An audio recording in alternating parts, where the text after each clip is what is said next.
Welcome to Context 101.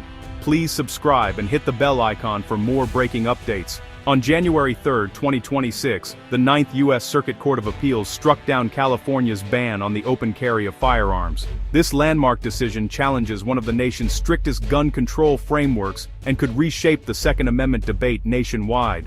The ruling forces a direct confrontation with the question, how do we balance the right to bear arms with public safety? It sets a precedent that could influence gun laws in other states, continuing a trend of legal decisions based on historical interpretations. We'll explore the history behind California's gun laws, the court's reasoning, and the pivotal role of a 2020 Supreme Court decision. The consequences are immediate and far-reaching, impacting politics, public spaces, and ongoing legal battles. This isn't just about laws, it's about people, their beliefs, and the future of gun rights in America. Gun rights advocates see this as a restoration of freedom, while gun control supporters fear for public safety. We'll hear from both sides to provide a clear picture of what happened and why it matters. This story is still unfolding, with implications that will last for generations. Understanding this case is essential for grasping the future of the Second Amendment. The debate is no longer theoretical, it's about to change daily life for millions. As we unpack the details, we'll see how this ruling could alter the national landscape. The outcome will shape the next chapter in America's ongoing gun debate. To grasp the impact of the Ninth Circuit's decision, we must look at California's long history with gun control. For decades, California has led the nation in restrictive gun laws, responding to rising urban populations and concerns about violence. The state's approach includes bans on assault weapons, magazine limits, waiting periods, and strict background checks.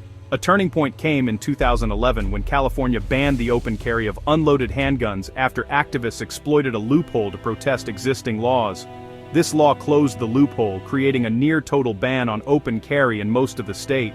California's leaders argue these laws save lives and maintain order, while critics see them as infringements on constitutional rights. The state's regulatory philosophy is deeply rooted, making the recent court ruling especially disruptive. Governor Newsom even proposed a U.S. constitutional amendment in 2023 to further restrict guns. The Ninth Circuit's decision now challenges the foundation of California's gun control framework. This sets up a direct clash between state policy and federal constitutional interpretation. The stage is set for a legal and cultural reckoning.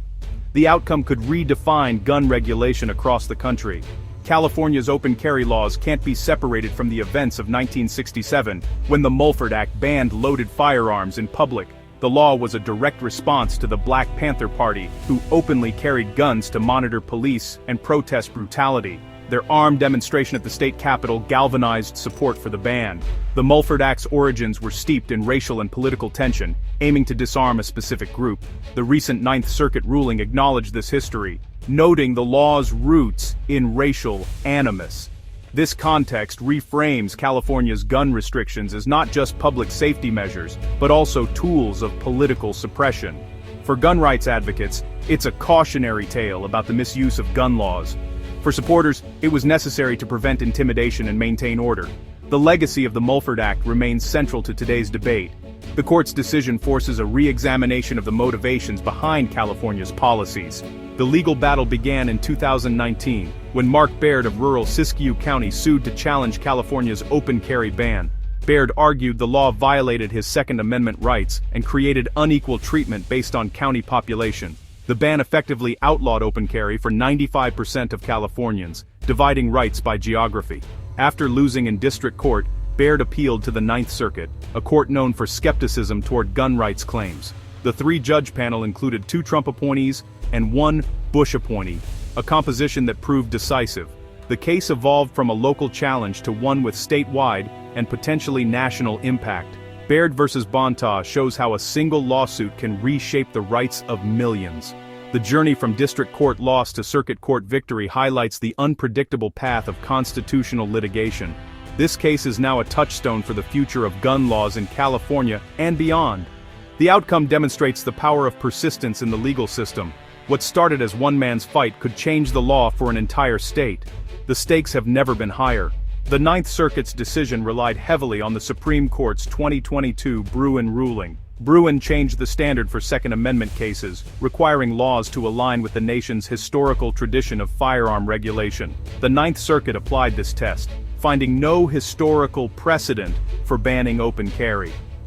The judges concluded that open carry is part of America's tradition, and California failed to justify its ban with historical evidence. The state argued that modern handguns are more dangerous, but the court rejected this, citing Bruin's focus on rights, not technology. The ruling marks a dramatic shift.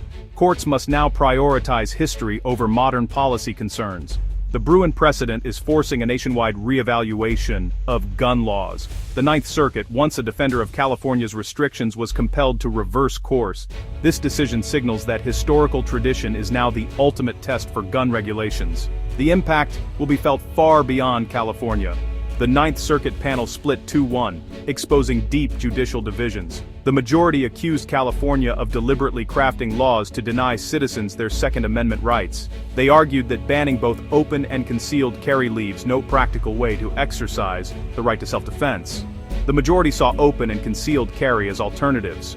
Restricting both, they said, is unconstitutional. In dissent, Judge Smith argued the state could restrict open carry if concealed carry remains available. He cited historical regulations on the manner of carrying firearms, suggesting bans in crowded cities could be justified. The split highlights ongoing ambiguity after Bruin.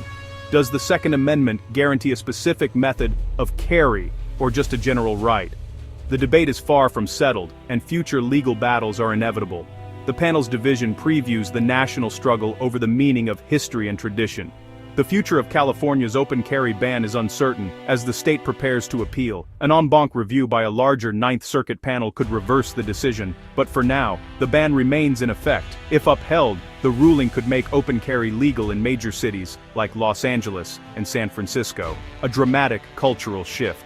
Businesses may respond with new policies, and the security industry will need to adapt. The decision sets a precedent for all states in the Ninth Circuit, including Arizona, Nevada, Oregon, and Washington. It could be used to challenge remaining restrictions elsewhere. Nationally, the case adds to a growing body of post-Bruin rulings that are eroding gun control laws. If the Supreme Court takes up the case, it could set a binding precedent for the entire country. Politically, the ruling energizes both sides. Gun control advocates see a setback, while gun rights supporters claim victory. The decision will be a central issue upcoming elections. California's legal and cultural landscape is poised for change. The outcome could redefine the Second Amendment for a new generation. The stakes extend far beyond state lines. The nation is watching. Reaction to the ruling has been swift and polarized. Gun rights groups celebrate it as a historic affirmation of constitutional freedom. Legal experts call the decision significant, but warn the legal battle is far from over. Gun control advocates fear more guns in public will increase violence and intimidation. Governor Newsom's office calls the ruling reckless and dangerous. Law enforcement is divided. Some worry about safety. Others are accustomed to open carry in rural areas. The debate is complex, with no single perspective dominating. Communities must now confront tough questions about risk, freedom, and public safety. The ruling forces a reckoning with what it means to feel secure in public spaces. The Ninth Circuit's decision is a watershed moment in America's gun debate. Grounded in the Bruin precedent, it challenges the foundation of California's gun control regime. The ruling's immediate effect may be delayed by appeals, but its long-term impact is already being felt. This case connects to a contentious history, from the Mulford Act to today's legal battles. The sharp divide between judges mirrors the national debate over guns and rights. Millions of Californians could soon see open carry in public spaces for the first time in generations. The decision sets a precedent that could loosen gun laws nationwide. As the case moves through appeals, it demands national attention and debate. The final outcome will shape the future of the Second Amendment for all Americans.